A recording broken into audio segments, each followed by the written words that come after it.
After a major NBA blockbuster trade, a potential top trade destination for Jordan Poole is no longer in the market for his services. A trade deal for Jordan Poole is starting to look bleak for the Wizards. Let's talk about it. This is the Locked On Wizards podcast.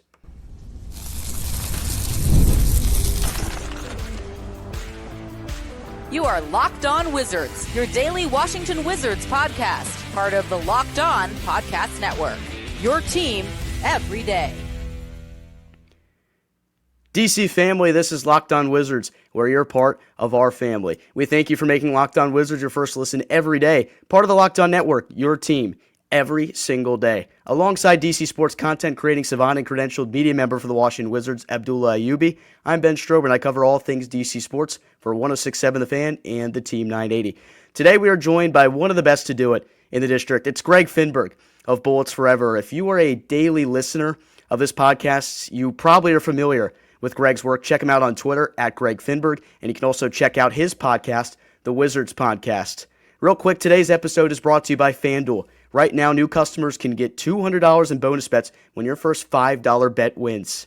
All right, big day here in the district, and not because of the tumultuous ending to a Nationals 8-game losing streak and everything that's been surrounding Davey Martinez. We got to focus on our Wiz kids right now because there was some big news in the NBA that really shakes things up. A complete blockbuster as the Memphis Grizzlies are trading Desmond Bane to the Orlando Magic for Kentavious Caldwell-Pope, former Wizard right there, Cole Anthony, and 4 unprotected first-round picks and 1 first-round pick swap.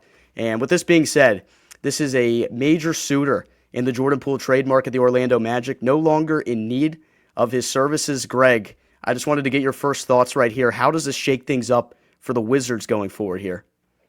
Well, first, I think it was a crazy trade. Everyone's kind of concerned about the Kevin Durant trade and kind of how that will affect the league's landscape. And there's even Giannis trade rumors. So the Bane thing kind of came from left field. But I think most Wizards fans are sitting there saying, how does this affect the Wizards? It was a trade between the Magic and the Grizzlies. Essentially, the Orlando Magic traded a 2026 first-round pick via Phoenix, which Wizards fans were rightfully saying, well, don't the Wizards have a swap there? How does that work? Basically, I think out of Phoenix and Washington's 2026 picks, and Orlando, I guess, technically as well, the Wizards are still going to get the choice at the best of those picks. So if the Suns are picking 8th, the Wizards are picking 10th. Well, I guess not 10th because the Wizards still need to be a top 8 to retain their pick. But let's say the Wizards are picking 8, they keep their pick, and the Suns are picking 4. The Wizards can still swap and get 4.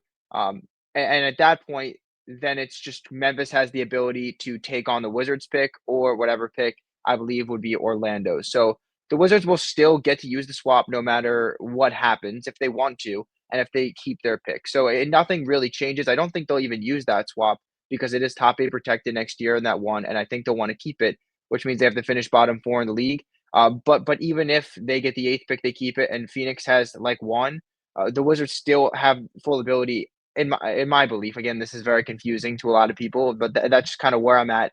The Wizards still have full authority to utilize that swap if they choose and get the Suns pick. Thanks for the explanation, Greg. A lot of it on X, people are so confused. I mean, everyone's like, yo, like, can the Wizards still swap with Phoenix next year? And to be honest, I think they're falling apart. Kevin Durant's going to be the first piece of the puzzle, but a lot of people think that they're going to keep Devin Booker. At this point, I don't think there's any point.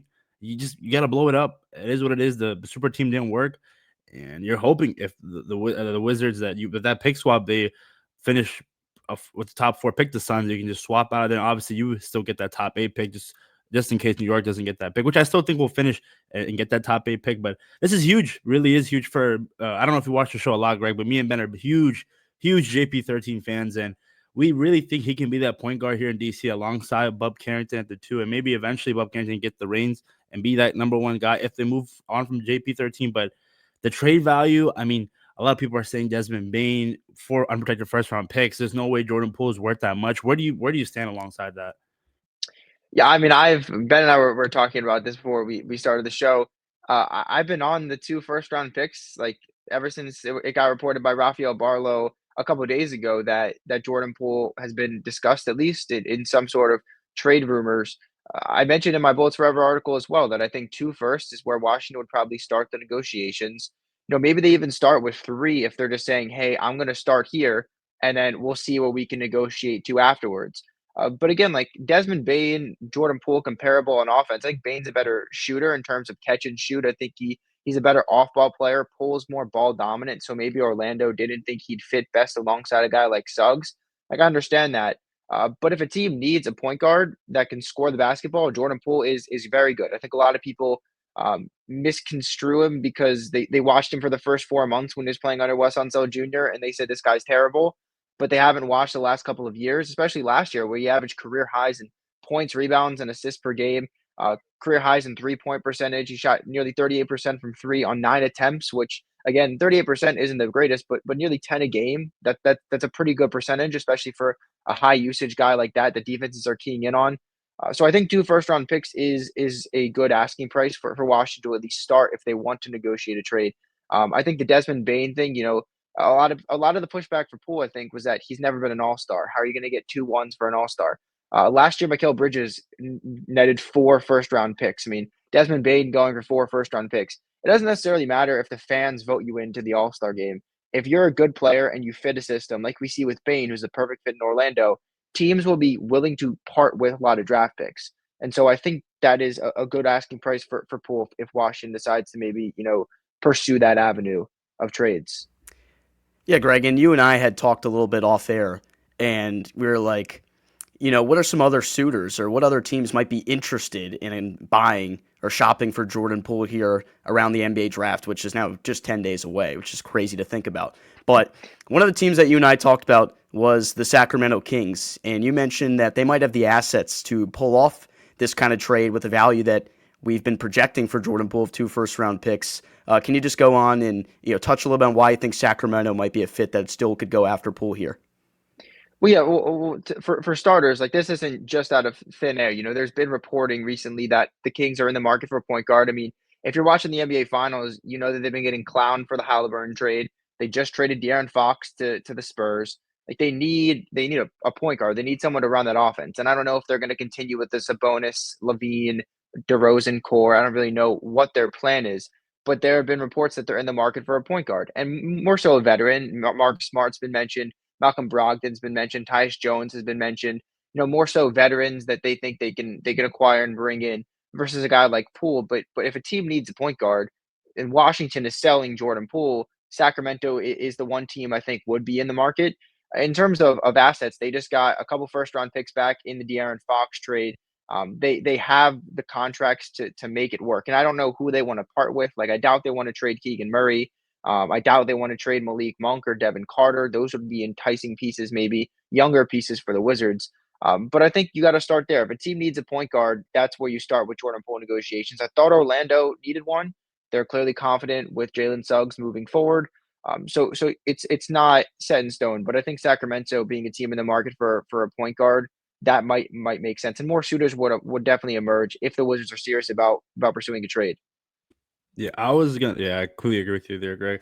I was gonna say right now, I mean, 10 days away from the draft, what do you think the odds are the Wizards do deal away Jordan Poole before the draft or on draft night? Because one thing that we've seen from Will Dawkins, this was a big thing that happened last year. You trade Denny Avdia draft night, and I mean, no one, absolutely no one. I thought Kyle Kuzma was going to be out the door and be traded, but Denny Avdia, the guy that everyone thought he was going to get the keys to the city, gets dealt. Eventually draft Bub Carrington. So do you think Will Dawkins is the whole idea of rumors? Is, for me, like it just doesn't really matter because he can just say, "Oh yeah, we're shopping Jordan Poole," but who knows? Maybe trade another young guy on this team. So, what do you think the odds are right now?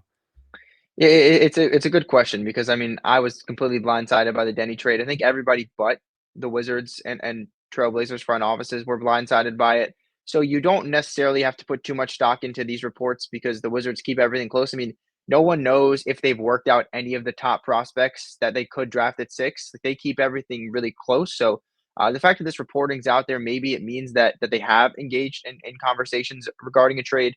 I'd still keep it, sub 20%. Like I just they don't have to do it, and that's what I keep coming back to. Like he's coming off career year, he's clearly well liked in the locker room, especially by guys like Bilal Coulibaly and Bub Carrington that he sort of mentored in that area. I think those two things combined with the fact that he's coming off a really good season. He's only got 2 years left on his deal, so it kind of aligns with when I think the Wizards will like to take off. realistically, if they get through this year, he's got an expiring contract, then yes, it's more likely that he gets moved in the future. But at the same time, like there's no rush here. If you get certainly a package like you got for Desmond Bane, and that's not a 4 first-round picks package, but like a 2, 3 first-round picks, and you're like, I can't turn that down, then yes, I think you have to take it. But at the same time, I don't think either side is in any particular rush to move off, especially after the year he had. So I'd keep it under 20%. And if there's a prospect that's there or in the mid first round, they get another first and it's too enticing, then sure. But I don't see that materializing, at least, from what I'm reading and seeing now. Have you entertained the idea that if Jordan Poole is indeed staying put here, at least for the time being, with 2 years left on his deal, have you entertained the idea that he might be in it for the long run? How does he kind of fit in this timeline here in Washington? It's certainly a topic of debate on Wizards Twitter. I mean, he's 25, right? Like there shouldn't be, like I mentioned, any rush to move off him. If the trade is there, then sure. You've seen this in the last couple of years, like capitalizing on value while it's there. He's coming off a career year. Danny Avdia coming off career year. Will Dawkins gets 2 first-round picks for him. Daniel Gafford netted a first-round pick when he was probably at his peak value as well. So there's definitely good parts of being proactive here in terms of these trade discussions. If we're talking about Poole, I think Will Dawkins, if he didn't draft you, then I don't necessarily view you as a long-term fit, and that doesn't mean you can't be. That doesn't mean Poole won't be here, but he was traded for by Will Dawkins, and that helps him a little more than a guy like Johnny Davis, for example, that didn't work out and was clearly not drafted by Will Dawkins. So he said, you know what, you can go in whatever trade package we find. So I think that Jordan Poole could very well be a part of the future. He could not be a part of the future. It kind of depends, but the underlying theme here is that the Wizards, aren't at a crossroads. They're not at a place where they need to move off a bad contract. They have a pretty clean cap sheet right now, so they can kind of sit back and play it by year and kind of determine if a good deal falls into their lap, take it, certainly, capitalize on that value while it's at his max. But if they don't, he's only 25. He's well liked by everyone on the team. If you want to ride it out throughout the contract and see where it goes from there, then certainly, go for that. But I think the Wizards are in a pretty comfortable situation when it comes to Poole. All right, with the NBA draft just 10 days away, let's hear what Greg thinks the Wizards should do at 6 and 18, or what other options Washington could have. That's next here on Locked On Wizards.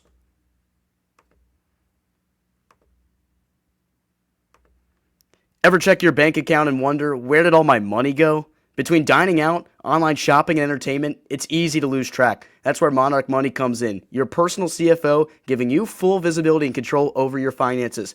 Monarch Money isn't just a budgeting app, it's a complete financial command center. You can track all your accounts, investments, spending in one place, so you just stop managing your money and start building wealth. When I started using Monarch, I realized just how much I was spending on food delivery. Now I budget smarter and I save a whole lot more. Take control of your finances with Monarch Money. Use code LOCKEDONNBA at monarchmoney.com for 50% off your first year. That's monarchmoney.com, code LOCKEDONNBA for half off your first year.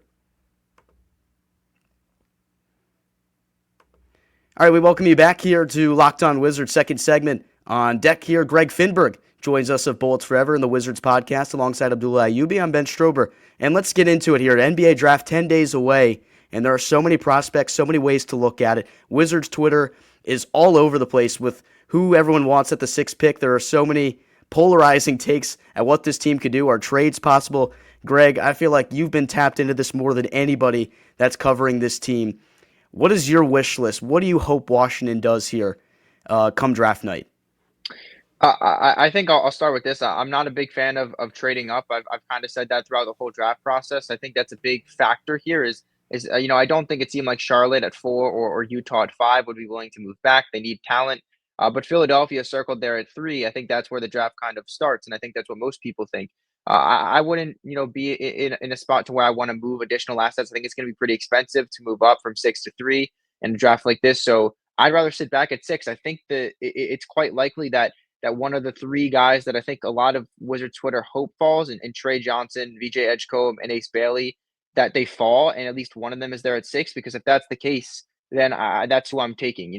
Preferably for me, I have Trey Johnson slightly above those 2 prospects because, shooting 40+% from 3 on the amount of attempts he did, the usage he had at Texas, game plans, set against stopping him in a really tough SEC conference, and he continued to play well, carry that team to the tournament, that's who I would prefer to be there, and I doubt he will be. But then you got VJ Edgecombe after him, Ace Bailey. Any of those guys falling to 6, I think that's who you take if you're the Wizards. Very good, high upside prospects, but I also think that they could, at worst be solid NBA players, and that's kind of what I'm looking at there. And if they go the way that it should, and those guys aren't there at 6, I think that's where the discussions certainly start.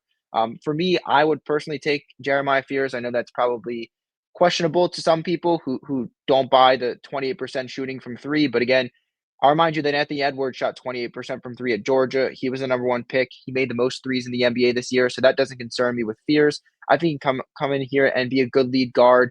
Certainly makes the Jordan Poole stuff a little more interesting if they do draft someone, I guess, with a similar projection like Fears.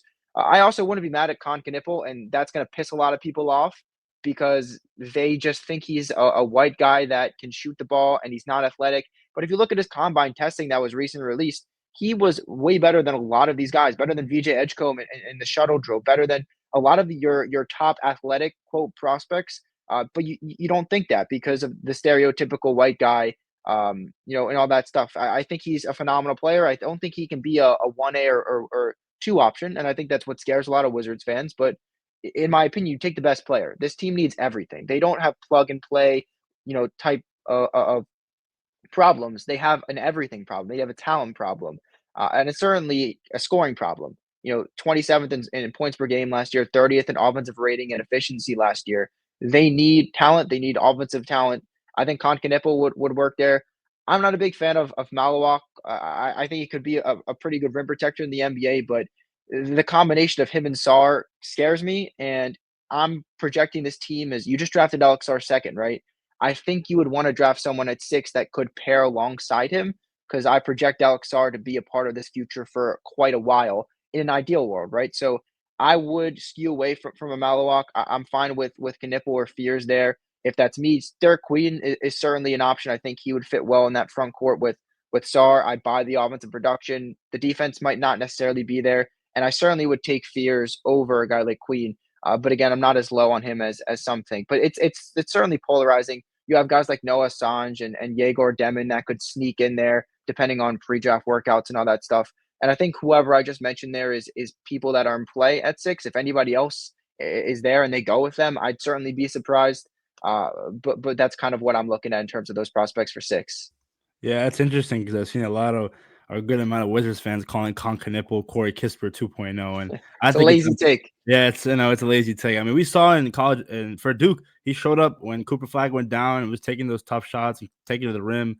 Size wise, it's there. We'll just have to see if the Wizards view him as a top 6 pick. I don't know. For me, Greg, also, I'm not as on high as Jeremiah Fears. I think the shooting concerns is just. I know you brought up the whole Anthony Edwards thing, and that's valid, but it's a little scary for me, especially since I want a guy that can shoot from 3. I'm a big fan of Trey Johnson. Me and Ben have just been so high on him throughout this whole process. I think what he did at Texas, SEC toughest conference with his size, a 3-level score. I think he checks off a lot of boxes. And I don't know. Is there a possibility where at 6, because I've seen people say that Jeremiah Fears is not going to go past 8 with Brooklyn. Do you tell Brooklyn like, hey, let's trade back? We're going to take Fears, but if you give us a good offer, we'll trade back to 8, and maybe they get the guy that they wanted all along.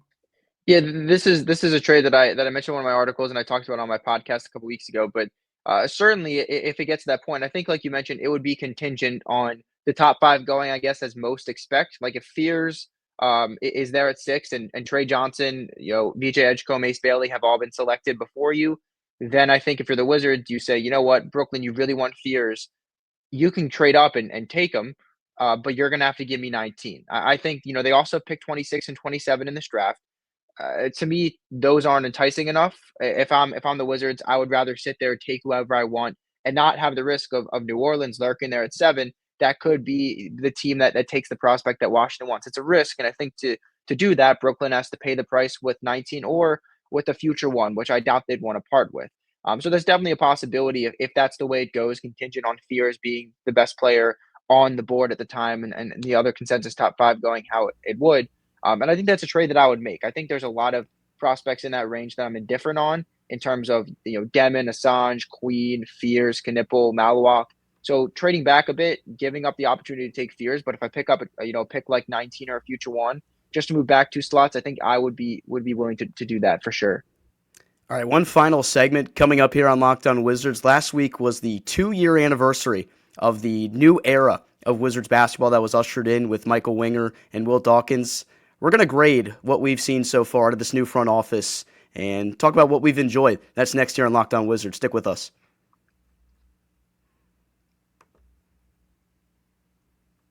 The NBA playoffs are in full swing, and every night delivers highlight-worthy performances, major momentum shifts, and can't-miss moments. Whether it's a game-winning shot or a breakout player, there's never been a better time to get in on the action. FanDuel makes it easy to stay in the game before tip-off and live. With player props, performance trends, and same-game parlays, fans have way more ways than ever to play smart and win big. What would it look like to combine live prop bets mid-game based on how the action unfolds? If you got a read on who's heating up, why not back it up with the same-game parlay? New to FanDuel? It's the perfect time to sign up. Head to FanDuel.com and place your first $5 bet. If it wins, you'll get $200 in bonus bets. Make every moment more with FanDuel, official sports betting partner of the NBA. All right, it's been 2 years since the new era of Wizards basketball. Everything's been torn down. We are in the midst of quite the rebuild here in Washington. There's been a lot of things that I think everyone can speak for themselves here in this chat that we have really enjoyed to see the new direction of this Wizards organization. Greg, 2 years in, how would you grade Will Dawkins so far and what he's been able to accomplish in this rebuild? In terms of a letter grade, I'd give him an A-, maybe a B+, but I'd probably lean towards the A-. There's certainly some stuff that I think he's done tremendously. I think, within the first week or 2 weeks, getting off of what was considered the worst contract, the most untradeable contract in the league, in Bradley Beal's 5-year, $250 million supermax with a no trade clause, where you're kind of handcuffed because Brad gave you, 3 teams. It was Miami, Milwaukee, and Phoenix. And from those teams who realistically didn't have any assets, I remember Milwaukee pretty much had nothing at that time. Miami certainly didn't have much, and it would take back a bad contract like Duncan Robinson, and you have to settle with Phoenix, right? But if you look at that trade now, you get 7 second-round picks, 4 pick swaps. You get off that contract, which is the best part. You take back Chris Paul and Shamet. You don't get anything from Shamet, but you're still able to make something of a washed-up Chris Paul, who's certainly nowhere near where he used to be. You bring back Jordan Poole, who's been your best player, certainly last year and maybe even the year before. You get another first-round pick, heavily protected, that and then another second-round pick. So there's a total of 8 second-round picks, 4 pick swaps, and Jordan Poole for a guy that was considered the worst contract in the league. So certainly a good start. You move forward to the Kristaps Porzingis trade, and I wouldn't consider this a blunder per se because he was going to walk for free. So anything you could have gone is better than nothing. But that certainly didn't work out because you end up trading the 35th pick for 2 future seconds. You don't get anything for Tyus Jones, which is one of the real blunders of Dawkins' reign. Apart from the Kyle Kuzma mistrade, I guess you could consider it, where they had a deal in place with Dallas. They decided that they didn't want to move him there. Could have gone apparently multiple ones. They had to settle for the pick swap and AJ Johnson package this year with Middleton. But there's certainly a lot of other good trades. I mean, his draft history has been pretty good. Bilal Coulibaly still has to develop a jumper and still has to develop an offensive game, but he certainly looks like a tremendous defender at least. Last year's draft class with Sarr, George, Bub, very good, and a lot of room to grow for all of those players. But he drafted high upside guys, and so far they've looked the part. They've looked like they can contribute in the NBA. Great trade of Kyle Kuzma at the deadline. Basically, thanks for trading him. Who do we get? But you get back AJ Johnson, who has upside. You get back a pick swap. Chris Middleton, you don't know if he's going to be here for the foreseeable future, but a good mentor. The Marcus Smart trade with Memphis looks phenomenal. You pick up basically the best pick you could have gone, with Memphis also making the playoffs and that pick conveying at 18.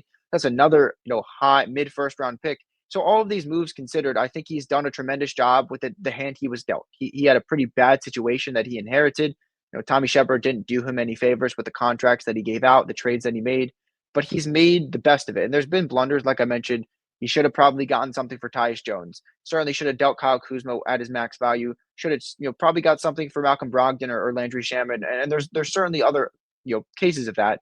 But at the same time, I think he's done the best with what he was dealt. So I'd probably settle with an A-. I think he's done a good job. Yeah, I completely agree, Greg. The plate that he was dealt with, the amount of problems that he was given, also putting emphasis on Coach Keefe, saying, "Hey, play your veterans to increase their trade value, but also develop the young guys." It's been a balance. It's been difficult, but one thing for sure, he's not cutting any corners. I think that's one thing that he emphasized going into this year of this rebuild, a year two rebuild, is that hey, we're taking our time. I get it. Wizards fans, they're impatient. But at the end of the day, we want to build a contender. We don't want to see the previous regimes and what they did, where they would have somewhat of a core, somewhat of an identity, but then trade for some washed veteran and think that was going to help them. And at most, you make the plan or barely get out the first round. So I think Will Dawkins and going back to second round picks, Tristan Vucevic, Greg. I mean, when's the last time we genuinely had a second rounder that contributes meaningful minutes here in DC? Yeah, he's certainly an intriguing prospect. He has upside. He's got to be a lot better on defense. I'll say that. He's got to get stronger. But the offensive game is certainly there. The outside shooting touch is certainly there. And he's still on that two-way contract. So there will be a lot of minutes to be had on the go-go next year. And eventually with the Wizards as well. When he came up to the Wizards this past season, he performed quite well on the offensive end. And again, it's better than the Yannick and Zosa's draft and stash that never even sees the NBA like we saw under the past regime. There's actually some confidence that the Wizards will actually hit in the second round. And when they don't utilize the picks, they use them to trade up and get a guy like Keyshawn George or get a guy like Bilal Coulibaly to move up and make sure they get their guy. So I think that their usage of that kind of goes to show that they're doing whatever they can. They didn't get a lot of first round picks from Bradley Beal trade, none actually, but they got a lot of seconds and they've been doing good with what they were dealt, which is kind of what my reasoning has been on the grade. So in the exit interviews this year for Will Dawkins, he said, "We're not close, but we're getting closer." In your eyes right here, realistically, how close are the Wizards to being close, to maybe being a playoff team again or consistent? Because one of the things that Dawkins preached was they want to be a perennial contender. They're not looking to, just get by with mediocrity and make the playoffs one year, miss it the next. They want to be a team that is up at the top of the Eastern Conference every year. How close are they to that? I mean, in terms of like real contention, at least 2 years away. Like the top eight protected one next year kind of screams we're going to be bad again. They got to be a bottom four team, to ensure that they at least keep that pick. At worst, get the eighth pick and keep it. And I think in a really good draft class, people are saying one of the best in the last 10, 20 years. The Wizards certainly want that pick. So I think you'll see another bottom out season next year. And then from those pieces, maybe they'll start to try to ascend in the rebuild the following year in 26, 27, I believe. And it depends how they develop their young talent. That certainly helps. And lottery luck certainly helps as well. Like if they had won the lottery and gotten Cooper Flag or even gotten the second pick of Dylan Harper, I'd probably be saying they're maybe 1 year away from contention. So lottery luck is huge. So that is also, a big factor in how quickly I think that they can contend. But based on, previous years, I doubt that the Wizards are too lucky in the lottery, even if they are one of the worst teams in the league. So I'd say at least 2 years out. I think next year they'll bottom out. The following year, maybe they'll start to ascend and maybe crack the play-in, but I doubt it. But the Wizards fans that wanted to rebuild knew this. Like again, you could be, competing for 35 and 47 records every year with one of the worst contracts in the league, or you could have some intriguing upside and try to rebuild. And the way they're doing it is risky, as you saw. They were one of the worst teams in the league and fell to the worst spot they could at six. Like that's unlucky and it's risk. But at the same time, it's kind of the only way that I saw forward for this team. I think that they, like you mentioned, Will Dawkins is trying to build it the right way. So whether they get lucky or not, I think at least 2 years away, and based on luck, maybe sooner. So we'll see what happens there.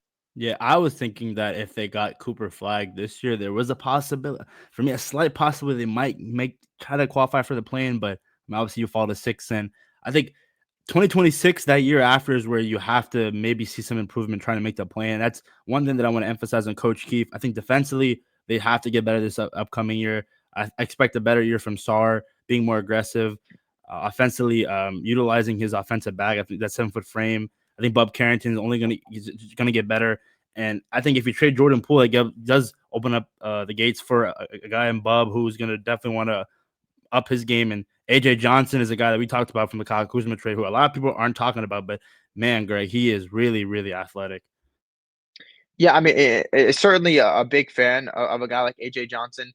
I will say that a lot of we talked about Poole earlier. A lot of people were saying, AJ could really slip into that starting point guard role right away. Like in an ideal world, yes, you trade Poole, you want your young point guard to slip into that role. I think he's a while to go. I think AJ Johnson's the farthest away of all the Wizards rookies in terms of um, development. I should say. But he has the athleticism, he has the length, he has the frame and the size. He's got to get a lot stronger. I mean, there's no reason that a 6'5" AJ Johnson and I'm 5'9". I think maybe I'll give myself 5'10".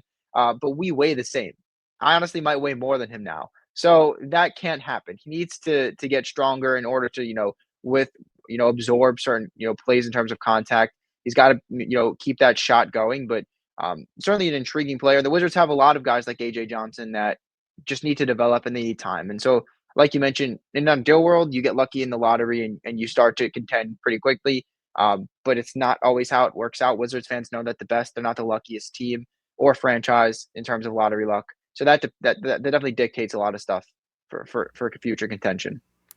All right, everyone, hats off to Greg Finberg, one of the best to do it here covering the Washington Wizards in the district. Be sure to check him out on Twitter at Greg Finberg. Check out his work with Bullets Forever and also his podcast, the Wizard Podcast. Greg, thanks for coming on and delivering with the insights as always. Thank you guys for having me on. You guys have been killing it, by the way, with the show. So appreciate having me on and appreciate thank you guys man. for the support. Anytime, Greg.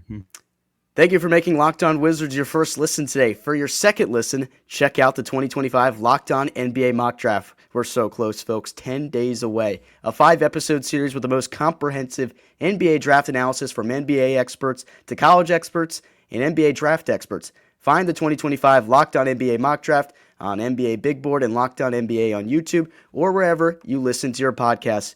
We'll be back. Tuesday edition of Locked On Wizards will come your way next. For my co-host Abdullah Ayubi, Greg Finberg, who joined us today, I'm Ben Strober. We thank you for tuning in to Locked On Wizards. We'll see you next time.